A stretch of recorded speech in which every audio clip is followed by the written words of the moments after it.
Welcome, everyone. Thanks so much for joining us today.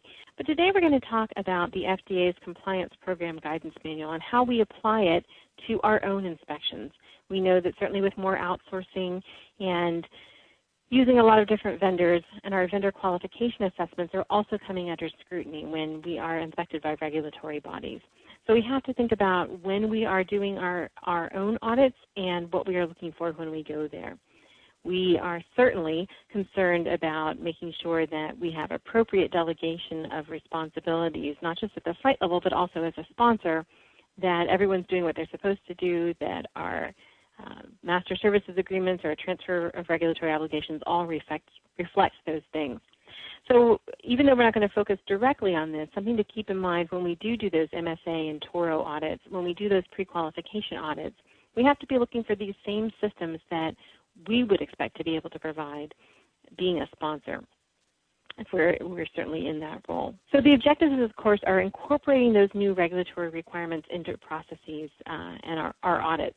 So we'll talk about some of the new requirements in terms of consent, maybe not as new as they have been in the past, but we are still seeing when we go out and audit that the checklists used by IRBs, by sites, by sponsors, by CROs don't have a place to determine whether that statement about the trial being registered on clinicaltrials.gov for those applicable studies is incorporated.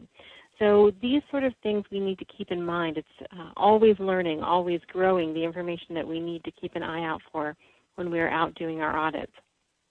We're going to look at the inspection criteria that's in the Compliance Program Guidance Manual and translate it to the quality systems we would expect to see within these different groups. When we go and do an audit, we're certainly looking for organization and structure. Are you structured in a way as a CRO or as a sponsor, or what we're going to focus on right now, but any group, are you structured in a way to meet your regulatory responsibilities?